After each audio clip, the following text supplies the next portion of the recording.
Second বিল, সেটা হচ্ছে anti syndicate বিল।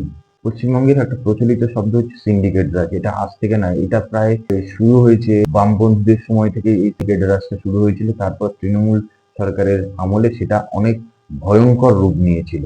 এই সিন্ডিকেট রাজকে বন্ধ করার জন্য এবার নতুন গভর্নমেন্ট বিল আনছে।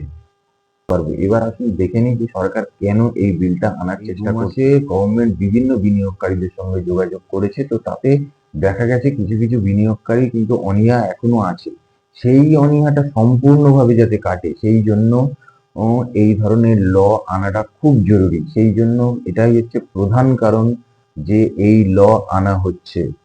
সেকেন্ড কারণ, শিল্প তৈরি হতে গেলে সেখানে একটা স্ট্রাকচার তৈরি করতে হয়, তার জন্য রাস্তা তৈরি করতে হয়। তো এই ধরনের কাজে যাতে না কোনো রকম কোনো বাধা আসে, নর্মালি সিন্ডিকেটের তরফ থেকে এই ধরনের বাধাগুলো আসে, কারণ তাদের কাছ থেকে ওই র মেটেরিয়াল কিনতে হবে। তাদের কাছ থেকে হয়তো লেবার না নিতে হোক, কিন্তু র মেটেরিয়াল গুলো তারা নেওয়ানোর জন্য, বিক্রি করার জন্যই হচ্ছে তারা প্রেসার দিয়ে থাকে। তো সেই প্রেসার যাতে না দিতে পারে, সুতরাং সেই জন্যই হচ্ছে এই বিলটা আনা। আর প্রেসার যদি না দিতে পারে, তারা যদি তাদের মতো করে কাজ করে, সরকার যদি সরকারিভাবে তাদেরকে সাহায্য করে, তাহলে যে কোনো জায়গায় যে কোনো শিল্প খুব তাড়াতাড়ি দাঁড়িয়ে যাবে। অ্যাটলিস্ট শিল্পের স্ট্রাকচারটা খুব তাড়াতাড়ি দাঁড়িয়ে যাবে। থার্ড কারণ, ব্যবসার খরচা কমবে।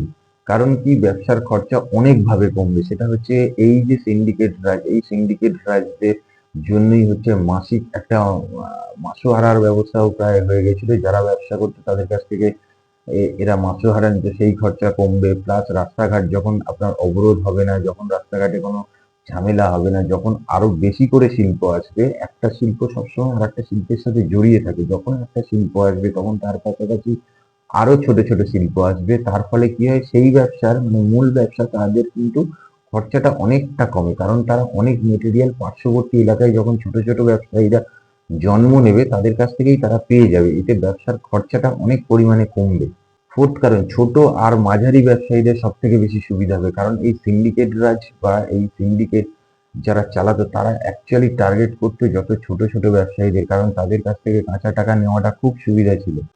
আর তাদের সংখ্যাটাও অনেক বেশি ছিল। সেই জন্য তাদের যাতে সুবিধা হয়, তারা যাতে ব্যবসাটা করতে পারে, সেই জন্যই এই সিন্ডিকেট লটা আনা হচ্ছে, মানে অ্যান্টি সিন্ডিকেট লটা আনা হচ্ছে। কারণ ক্ষুদ্র ব্যবসায়ী বা মাঝারি ব্যবসায়ীরা না থাকলে কোনো বড় ব্যবসা চলতে পারে না। সেই জন্য আগে জোর দিতে হয় এই ক্ষুদ্র আর মাঝারি ব্যবসায়ীদের, তারা কিভাবে সুবিধাটা পায়।